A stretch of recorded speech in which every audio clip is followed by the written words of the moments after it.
egresado de Geriatría de Médica Sur, así como cardiólogo geriatra del Instituto Nacional de Cardiología Ignacio Chávez. El doctor Samuel Otoniel Morales, el día de hoy nos va a hablar sobre envejecimiento cardiovascular y su impacto en la mortalidad actual por enfermedades cardiovasculares.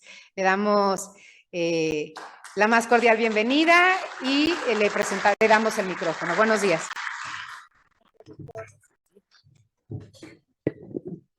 Bueno, muy buenos días a todos. Bien, hola, muy buenos días. Soy el doctor Samuel Morales. Fui la primera generación junto con mi compañero Alejandro Balbuena, que hoy lo verán después también, él dará una ponencia. Fuimos los primeros egresados de Geriatría en Médica Sur y estamos muy contentos con ellos. Por eso, si recibimos un favor compartimos también. Dice la Biblia, si de gracia recibiste, de gracia dad, por eso participamos en esto para con ustedes. Bien, a mí me toca dar el tema de envejecimiento cardiovascular y su impacto en la mortalidad actual por enfermedades cardiovasculares. A mis residentes de primer año, cada vez que me toca dar una ponencia, siempre comienzo con esta diapositiva. Dice la Biblia en Primera de Tesalonicenses 5:23, y todo vuestro ser, espíritu, alma y cuerpo se ha guardado irreprensible. Lo que quiero destacar es que ya dice la Biblia que somos tripartitos, ¿verdad? Tenemos espíritu, alma y cuerpo. Ahora, en parte del cuerpo está la mente. Si yo vengo de mi mente a transmitirles a la mente de ustedes, pues les voy a pasar conocimiento, que es lo que hemos estado haciendo estos días. De mi mente a su mente es de conocimiento a conocimiento, pero ese es un canal de comunicación que se evapora. Estudios en la NASA dicen que, por ejemplo, para las ponencias del día de ayer, ustedes ya solo retienen el 50% de lo que vieron ayer, y eso de los temas que les interesaron. Y tristemente, de mi plática mía y de las que hoy veremos, para dentro de una semana ya solo van a estar reteniendo el 30%. Por eso, si solo va de conocimiento a conocimiento, se nos va a ir rápido. Entonces, pero si componemos el otro componente, que es el alma, sabemos que es el centro de las emociones, las vivencias, las experiencias, entonces trasciende más. Es por eso que casi siempre damos una conferencia con un caso clínico, porque se les va a quedar más grabado si les damos un caso clínico que lo vean, o una vivencia. Por eso siempre un expositor, cuando dice tengo un paciente o tuve un paciente, hasta prestan más atención, porque nos gusta más como que el chisme, y aprendemos más. Si ustedes lo ven también, ustedes han aprendido más de la convivencia o de la experiencia con pacientes. Entonces, hoy vamos a hacer también integrarlos en esto para que se les grabe un poco más. Y bueno, también está el área espiritual, pero ese es difícil poderla trascender en una conferencia así, pero también se puede. Bien, después vino Benjamin Franklin y él dijo una frase que usamos mucho en geriatría: dime y lo olvido. ¿Qué es lo que les digo? Si voy de mente a mente, se va a olvidar parte de lo que les diga. Enséñame y lo recordaré. Pero mejor involúcrame y lo aprendo. Entonces, en esta sesión voy a tratar de involucrarlos en el tema que es cambios propios del envejecimiento cardiovascular y su impacto en la mortalidad. ¿Y cómo los puedo involucrar? Pues bueno, más que hablar de tercera persona, hablaremos en primera persona. Eso es decir, vamos a hablar de ustedes, no solo de pacientes, sino de ustedes. Esta frase me gusta, dice: todos anhelamos una larga vida, pero eso significa que tendremos que envejecer. Todos quisiéramos la eterna juventud, pero pues vamos a envejecer. Entonces vamos a empezar a participar para que tenga esencia. Quiero que levanten la mano, si quieren modestamente, todos los que ya tienen más de 30 años. Levanten la mano, dijimos que vamos a hacer vivencias, muy bien. Pues todos los que tienen más de 30 años, les quiero dar la calurosa bienvenida a la vejez. Ya todos entramos en el envejecimiento. Y sí, está comprobado que el envejecimiento comienza en algunos sistemas desde los 20 años y ya se ven cambios en los de 30. De ahí que precisamente, pues esto ya les va a interesar, porque no solo estamos hablando de nuestros pacientes, sino de los que ya está pasando en el corazón de algunos de ustedes, y yo también me incluyo. Bien, esto lo sabemos más con la depuración de creatinina. Sabemos estudios que después de los 30 años se empieza a perder el 1% de la depuración de creatinina, y esto también está en otros sistemas. De ahí que un paciente que tiene 80 años, para cuando él tenía 30, pues 80 menos 30, 50, ese paciente ya tiene 50% menos de función renal, 50% menos de vista y 50% menos de oído. Y hagan el cálculo también ustedes, o sea, los que ya tienen 50 años, pues ya tienen 20% menos vista, audición, músculo, fuerza y hasta atención. Bueno. Entonces, ¿por qué es importante este tema? Bueno, Pues en esta tabla que muestra, esta fue una tabla del primer semestre del 2021, acababa de pasar el segundo pico de COVID en diciembre del 2020, y en el primer semestre del 2021, aquí tenemos que de enero a agosto del 21, la principal causa de muerte en México, esto es en México, era enfermedades cardiovasculares. Y tanto para población general, para hombres como para mujeres, las enfermedades cardiovasculares todavía llegó a estar en algunas épocas superior al COVID. Y bueno, no es necesario hablar del impacto que tuvo el COVID. El COVID va a ser un antes y después en la vida de todos nosotros, a nivel laboral, a nivel atención médica y a nivel emocional. Pero aún en esos años, las enfermedades cardiovasculares provocaban más muertes. Así es que si todos recuerdan alguna pérdida en el COVID, pues todavía hay mucho más por enfermedades cardiovasculares. Bien, ¿y cómo vamos a empezar entonces el tema? Uno, pues entonces, siempre en geriatría hablamos que hay un efecto dominó. Recuerden el efecto dominó, cae una ficha, esta tira otra y se van así con una espiral de complicaciones. Vamos a hablar rápidamente de que va a ocurrir cambios a nivel molecular, cambios a nivel cambios estructurales, cambios en el sistema vascular y en el endotelio. Eso provocará cambios funcionales en la arteria, cambios en la función cardíaca como tal y cambios en el sistema de conducción. Si ven, son un montón de cambios y entonces los voy a acompañar a ver rápidamente, ya lo vieron por mi tono de voz, nos vamos a ir rápido para abordar algunos de estos cambios. Empezamos con los cambios moleculares. Esta diapositiva muestra parte de los cambios moleculares que ocurren. Está comprobado, bueno, vamos a hablar de un nuevo principio que son los microRNA. Los microRNA son RNA monocatenario de una longitud de 21 a 25 nucleótidos que van a ir y ayudar a expresar. Aquí en rosita, aunque no se ve, en rosa están los que promueven el envejecimiento vascular. Estos rositas promueven el envejecimiento y los azules contrarrestan o detienen el envejecimiento vascular. En estudios entre jóvenes contra adultos mayores se ha comprobado que hay más 800 secuencias de microRNA que participan o están diferentes entre jóvenes y adultos.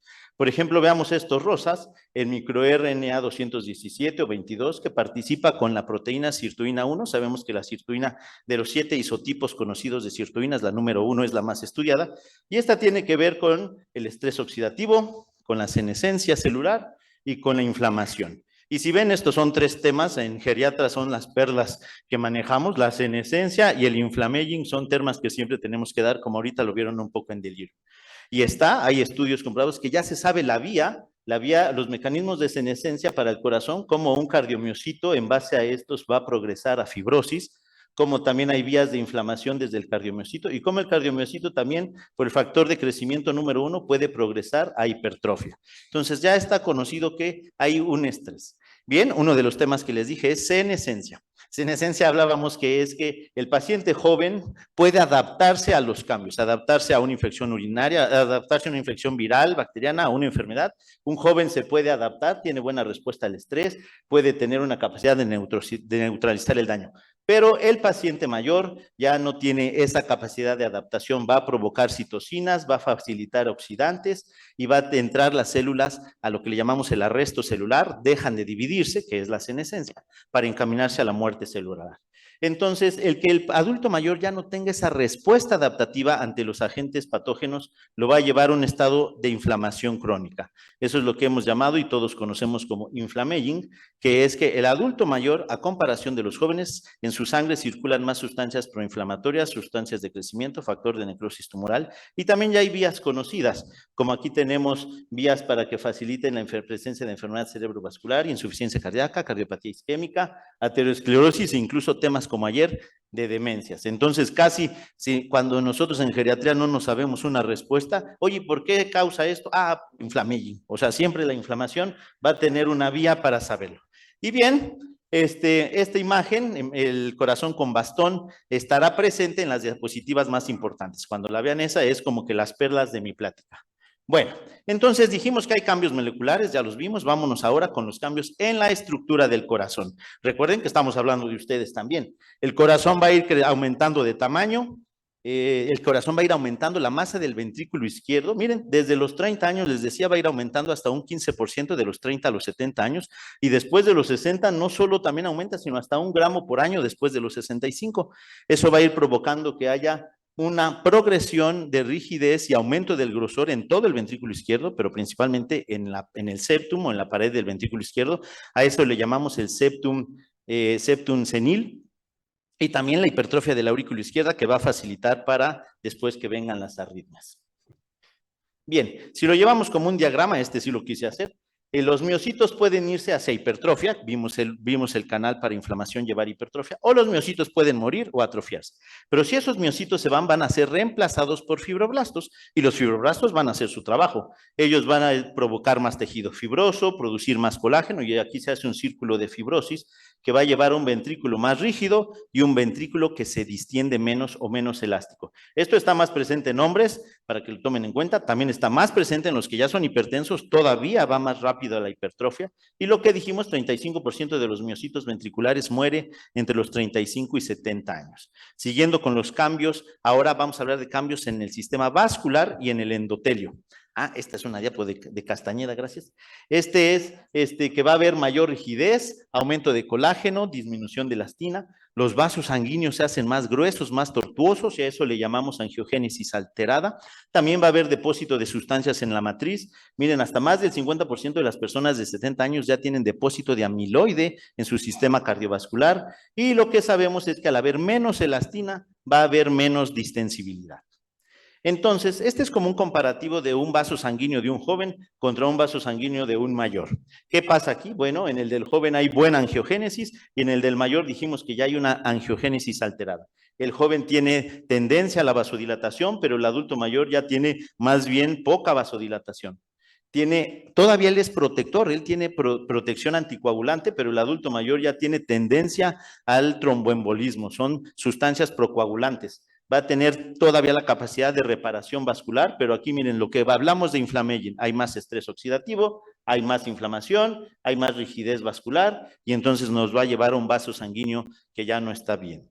Entonces, ahí se me fue una más, pero bueno, era el comparativo de cómo estaba una arteria de un joven a un adulto mayor. Y en ella no solo está todo esto que dijimos, aquí hay algo que se llama el fenotipo secretor de senescencia, es decir, que aquí en la matriz todavía sigue habiendo sustancias proinflamatorias que van a seguir facilitando la rigidez de la arteria. Bueno, entonces ya está entendible que el estilo de vida, aquí está el sedentarismo, el alcohol, el tabaquismo, la dieta que tenemos, nuestra carga genética familiar, que cuando venga la senescencia y la inflamación pueden desarrollar engrosamiento de la íntima media y rigidez de la arteria. Y bueno, ¿a qué otras consecuencias llevaría? Pues también a que tenga más fácil el daño endotelial, a que tengamos también la elastasa se degrade más rápido. Y este es un punto importante, aquí les puse el lápiz como una nota, porque al ratito vamos a ver la conclusión. La aorta disminuye su elasticidad, aumenta su calibre y se hace tortuosa, lo que facilita que se aumente la presión arterial sistólica, solo la sistólica. Y bueno, también hay otros cambios en la función de las arterias, se pierde el equilibrio entre el óxido nítrico, que es vasodilatador, y la elastina, que es vasoconstrictor. Entonces, antes en el joven estaban en equilibrio, pero en el adulto mayor aumenta la producción de endotelina y entonces va a aumentar más la vasoconstricción, y eso se va a ver reflejado en aumento de la presión de pulso, tanto en hombres como en mujeres. Conforme aumente la edad, va a ir aumentando la presión de pulso que desencadenará presión arterial. Entonces, ¿cuál sería ya una de las consecuencias del cambio cardiovascular en vasos sanguíneos y en la estructura? Pues que nos predispone a tener hipertensión. ¿Sí ven? En la presión arterial, en el estudio de Framingham, la presión arterial sistólica va a ir aumentando 5 milímetros de mercurio por cada 10 años antes de los 60. O sea que el que tiene 50 ya le aumentó 5, 10, 15, 20 las sistólicas por edad. Pero los que tienen más de 60 años ya no aumenta de a 5, aumenta de a 10 por cada 10 años. Ahora, pero la diastólica, aquí está la nota que les dije en la anterior de la aorta, la tensión arterial de la diastólica, esa al inicio aumenta, pero después se normaliza y luego hasta tiende a disminuir y casi se queda en 80 en hombres la diastólica y en 70 en las mujeres. Esto lo destaco rápido para cuando vean sus pacientes. En jóvenes, cuando se nos sube la presión arterial, si se sube la sistólica, también se sube la diastólica de forma paralela, pero después de los 65 a 70 años se empiezan a separar y es así que el adulto mayor ya casi solo va a tener elevación de la presión sistólica y la diastólica ahí se queda. Y todavía a mayor edad no solo ahí se queda, sino que se va a la inversa. Por eso tengo pacientes que me llaman y dicen, doctor, mi papá tiene 110, 50, ¿qué hacemos? No, pero el 110 está bien. No, pero el 50 está bien bajo. No, ese no nos preocupemos tanto. Por eso en geriatría vamos a vigilar más la presión arterial sistólica. Muy bien. Entonces dijimos que esto va a desarrollar ciertas complicaciones, que es hipertensión arterial. En mayores de 65 años, la prevalencia de la hipertensión arterial está en más del 60%, volviendo a llevarlos ahora no solo a primera persona, sino a la tercera persona, que serían sus familiares. De sus padres, pues al menos uno ya es hipertenso o lo va a hacer. Y los que tienen la bendición de tener a sus 4 abuelos, pues 2 también de ellos ya son hipertensos y de una vez les adelanto, 2 de ellos van a fallecer por enfermedades cardiovasculares. Bueno, también tener hipertensión los pone en riesgo de otras comorbilidades, no solo en el sistema cardiovascular, sino de otras comorbilidades. Tener hipertensión aumenta 34% el riesgo de tener otras 2 comorbilidades o hasta 43% de tener 3 comorbilidades. Entonces llegamos a la primera conclusión, dijimos que los vamos a involucrar. Involúcrame y lo aprendo, dijimos. Y aquí está la clave, que es una diapositiva importante. Uno, pues para que vayan calculando sus riesgos. La presión arterial incrementa en un 26% el riesgo de muerte por cada 10 milímetros de mercurio arriba de 140. Ser hipertenso aumenta 22% el riesgo de un infarto cerebral por cada 10 milímetros de mercurio arriba de 140, también para un infarto, y 56% el riesgo para desarrollar insuficiencia cardíaca si se eleva más de 20 milímetros de mercurio. De ahí que primera conclusión, aquel familiar, tío, abuelo que les dice, oye, mijito, tengo 150, ¿cómo ves? No hay tanto problema. No, o sea, si lo vemos, está en riesgo y ustedes también pueden estar en riesgo. Y bueno, lo que ya sabemos, a mayor edad, mayor elevación de la presión sistólica y mayor presencia de hipertrofia del ventrículo izquierdo. Si viéramos cuál es el malo de la película en la enfermedad cardiovascular, es la hipertrofia ventricular. Cuando ya hay hipertrofia ventricular, se van a desencadenar más problemas. Pues bien, 10, ok, sigo. Bueno, esta es una prevalencia de factores de riesgo para enfermedades cardiovasculares. Tenemos la hipertensión, como en ella es porcentaje, comparándoles la encuesta en salud 2006 con 2012, y 31% de la presencia de hipertensión arterial. Y esta es una tabla en donde muestra las muertes estandarizadas por edad por enfermedades cardiovasculares. Para las muertes por enfermedades cardiovasculares, la hipertensión ocupó el 49% de su presencia que desarrolló muertes cardiovasculares, y para infarto también participó en un 48%. Si ven, casi en el 50% de las muertes tuvo que estar la hipertensión arterial. Luego, vamos a hablar ahora de cambios en la función cardíaca. Y no, solo hablaré 2 pequeñas cosas del ciclo cardíaco.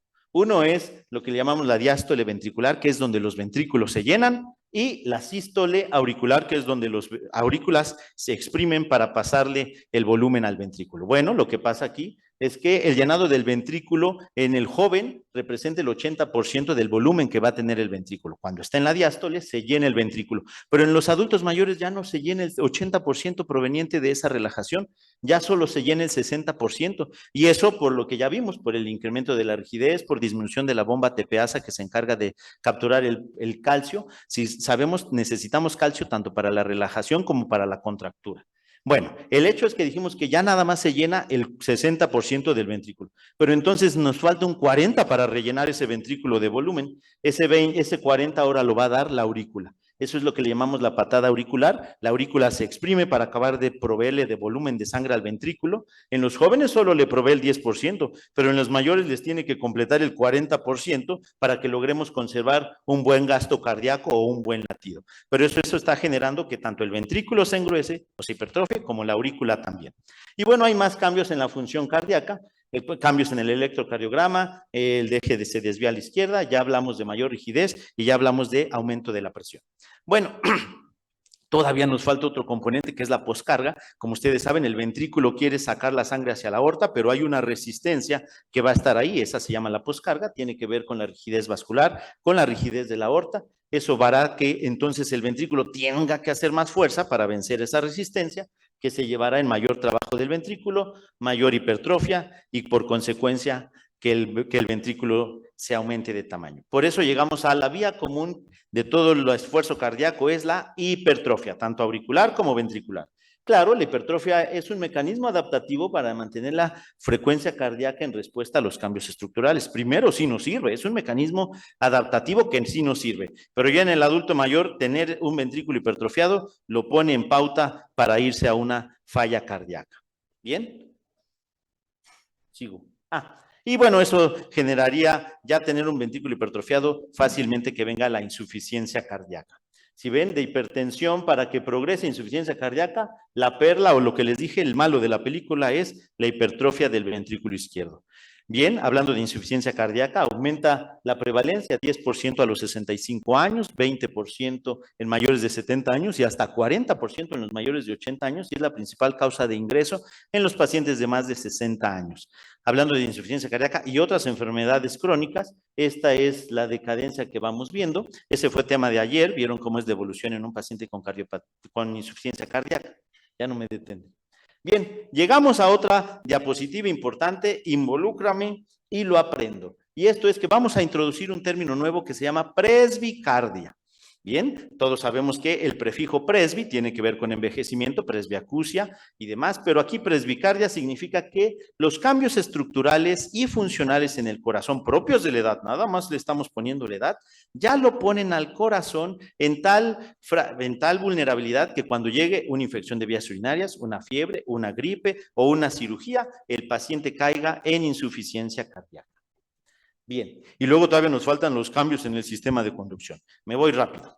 Otra vez hablaré de ustedes. El 90% de las células que tenían presentes cuando tenían 20 años, pues ya va a desaparecer para cuando tengan 75. Y eso hará que por depósitos de grasa y fibrosis al nodo sinusal disminuirán las células de marcapaso. También en el nodo auriculoventricular va a haber calcificación y eso llevará a trastornos del ritmo y que comiencen los problemas del ritmo, bloqueos de primer grado, de segundo grado o que inicien las arritmias. Bien sabemos que a mayor edad, mayor presencia de fibrilación auricular. Esto podría desarrollar hasta fibrilación auricular. Fibrilación auricular es la arritmia más común en el mundo, es una arritmia benigna, es la principal causa de generar infartos cerebrales por los microtrombos que provee y también a los 80 años el 35% de la población tiene esta arritmia, aun cuando no tuviera una patología cardíaca previa y casi a los 90 años el 45% lo tiene. Bien. Ahora, esta gráfica me gusta mucho porque así como bien decimos que todos los caminos llevan a Roma, en el sistema cardiovascular muchos caminos van a llevar al mismo problema, ya sea consumo de alcohol, fumar, la obesidad, síndrome de apnea obstructiva del sueño, POC, prediabetes, más los factores genéticos nos van a llevar a fibrilación auricular. Pero si los dejamos lo mismo y solo hacemos un acto de magia, son los mismos factores de riesgo para que nos lleven para insuficiencia cardíaca y son los mismos factores de riesgo para que nos lleven a cardiopatía isquémica. Por eso, con lo que quiero que se lleven hoy es que los cambios del envejecimiento nos ponen muy vulnerable para las enfermedades cardiovasculares. Bien, y también ya está conocido, este artículo habla sobre la interacción bidireccional entre fibrilación auricular y falla cardíaca. Sabemos mecanismos que la fibrilación auricular va a facilitar más falla cardíaca y la falla cardíaca va a facilitar más fibrilación auricular. Este es un artículo en donde muestra la mortalidad en pacientes veteranos de Estados Unidos que todos ya se habían infartado y los siguieron a 5 años a ver qué se asociaba más a mortalidad a 5 años. Y se asoció más a mayor edad, por eso esta diapositiva dice, la edad es el mayor factor de riesgo cardiovascular. Por eso ya no crezcan. 2, fumar. Y eso no solo el activo, sino el antecedente. Por eso, si ya quieren empezar a cambiar su estilo de vida, dejen de fumar. 3, fibrilación auricular, insuficiencia cardíaca, enfermedad arterial y muy delgada. ¿Y qué medio fue a favor? A favor fue tener estatinas, tener buen control de la presión arterial, tener beta bloqueadores que ayuda y una depuración de creatinina bien. Entonces, vimos rápido un poquito los cambios propios del envejecimiento en estos sistemas. Me voy a ir solo a cerrar con mortalidad. Bien, vimos que todos estos cambios nos predisponen a estas enfermedades cardiovasculares, bien, y que muchos de los síntomas están ambos factores de riesgo, tanto para fibrilación auricular como incluso para tener fibrilación auricular, aumenta 30% el riesgo para tener infarto. Si hay una positiva importante que quiero que se lleven es esta. Les digo a mis pacientes que este es el triángulo de las enfermedades cardiovasculares y conviene que no comiences con ninguno, porque si comienzas con una esquina, tienes mucho más riesgo de que desarrolles la otra. Y si ya completaste la otra, pues la que sigue. Entonces, no comiencen con eso. Por eso el que dice, ya soy medio prehipertenso, pero yo no siento nada. No, de una vez haga cambios, porque si no, van a venir las enfermedades cardiovasculares. Bien, entonces solo voy a completar un poco más con mortalidad. Y otra vez me dedico a ustedes. En este estudio de En Salud, comparado en Salud 2006 contra 2012, vieron qué poblaciones ha estado incrementando más los factores de riesgo. En negro no se alcanza a ver, son las poblaciones de 35 a 44 años, que es donde estamos también yo, y muestra que es la que más ha aumentado los factores de riesgo para enfermedades cardiovasculares, diabetes, fumar, demás. Bueno, hablando de mortalidad, esta es una gráfica en donde muestra que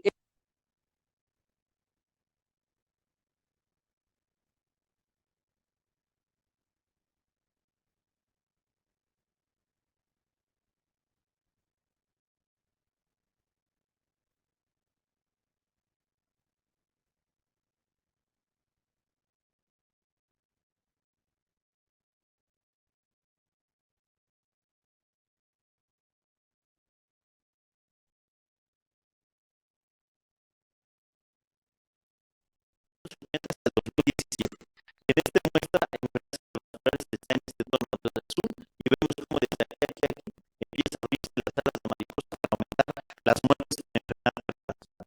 Incluso lo dividieron por economía. Países con economías bajas mueren más por enfermedades transmisibles, pero desde un país con economía mediana, alta o más alta, las enfermedades cardiovasculares van a ser la principal causa de muerte. En este mismo estudio vamos a seguir a dos. El infarto era la cuarta causa de muerte en 1990, subió a la tercera para el 2007 y subió en la primera causa de muerte en el 2017 y el stroke de ser el tercero pasó a la tercera causa. Si ven de las tres principales causas de muerte, va a haber algo relacionado a lo cardiovascular. Y si le preguntamos a la OMS también nos dice que las 10 principales causas de muerte, infarto está en primero y el stroke o EBC está en segundo. Ahora, bueno, la OMS divide la mortalidad por enfermedades transmisibles y no transmisibles. De las no transmisibles, las cardiovasculares son el número 1. Y también el Banco Mundial con la OMS divide las economías de los países en un ingreso bajo, medio alto y alto. Y pues sí, también se mueren de causas diferentes. Los de ingreso bajo van a ser más por enfermedades transmisibles. Ya los de medio bajo, ya empieza, miren, infarto y stroke, número 1 y 2. En las de ingreso medio alto, infarto y stroke, o bueno, infarto y EBC, causa número 1 y 2. Y miren, en los de ingreso alto, infarto siguió siendo la primera. Qué curioso, ya el Alzheimer y otras demencias ya está en grupo 2 y el stroke en grupo 3, que realmente están relacionadas. Bueno, entonces vamos a cerrar. Y no se diga del impacto económico. Esta es una proyección del 2010 al 2050. ¿Cuánto cuesta tratar las enfermedades cardiovasculares? Y estos son millones de dólares en 3 modelos logísticos y en los 3 es un montón de dinero que ahorita, como están en austeridad, pues no van a invertir en nosotros. Entonces, también hay estadística en México, de nuestros compañeros del ISSSTE, pero me voy ya para cerrar. Bien. Dice que en México, estadística del INEGI, las muertes ocasionadas por enfermedades del corazón fueron 225,000, de las cuales el 78% es infarto y el 13% es hipertensión arterial. Ahora, 123,000 fueron hombres y 102,000 mujeres. Yo les digo que cuando damos solo esta cifra, oigan, hubo 123,000 muertes o 225,000 muertes por causas cardiovasculares, eso solo es estadística, porque solo estamos diciendo número. Pero cuando esos son sus familiares, ya no, cuando estamos hablando de los pacientes, sus familiares o amistades, eso ya no es estadística. Eso también es parte de su corresponsabilidad. Por eso tenemos que aplicarnos más. Y bien, quedó claro pues que En enfermedades transmisibles, la hipertensión arterial va a provocar el 33% de las muertes, es decir, de cada 3 pacientes, uno va a tener relacionado a enfermedades cardiovasculares. Regreso como el anterior para hacer conciencia en ustedes. Si estos son sus pacientes, que ya son hipertensos, o ya comenzaron alguno de los triángulos cardiovasculares, y tú lo ves con sus factores de riesgo, que sigue con obesidad, tabaquismo, sedentarismo, y no lo sigues exhortando a cambiar, yo les digo a mis pacientes que aparte de su médico, también eres su verdugo, porque dejas que progrese a una muerte segura. ¿Bien? Y eso también para ustedes. Sigo pues, entonces, yo les pregunto a mis pacientes, ¿a qué edad quieren llegar? Sí, a mis pacientes de 80 años, 85 les pregunto, ¿a qué edad quieren llegar? Y eso les pregunto yo a ustedes, ¿a qué edad quieren llegar? Esa respuesta solo así es un deseo. O sea, decir, quiero a los 70, no, pues como a los 85 yo creo. Ese solo es un deseo, como cuando soplas las velitas del pastel. Más bien la pregunta tiene que ser, ¿para llegar a cuál edad ya estás trabajando hoy? Y eso es una meta. La diferencia entre un deseo y una meta es que para una meta desde hoy sacrificas. Es esfuerzo, compromiso, disciplina y también sacrificios. Mira, todo esto ya lo traemos. O sea, todo esto por default nos va a pasar para el envejecimiento cardiovascular. Y eso solo estamos hablando del sistema cardiovascular, pero está también en otros sistemas. ¿Cómo lo podemos frenar? Pues por eso, la hamburguesa que hoy te ibas a comer, o la bebida endulcorante, bueno, azucarada, o el ejercicio que hoy no hiciste, pues eso no se va a ver reflejado ahorita, pero sí determinará cómo siga tu salud de aquí a 10 años. Gracias.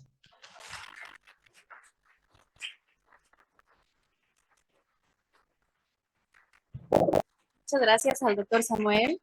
Quiero platicarles que el doctor Samuel Morales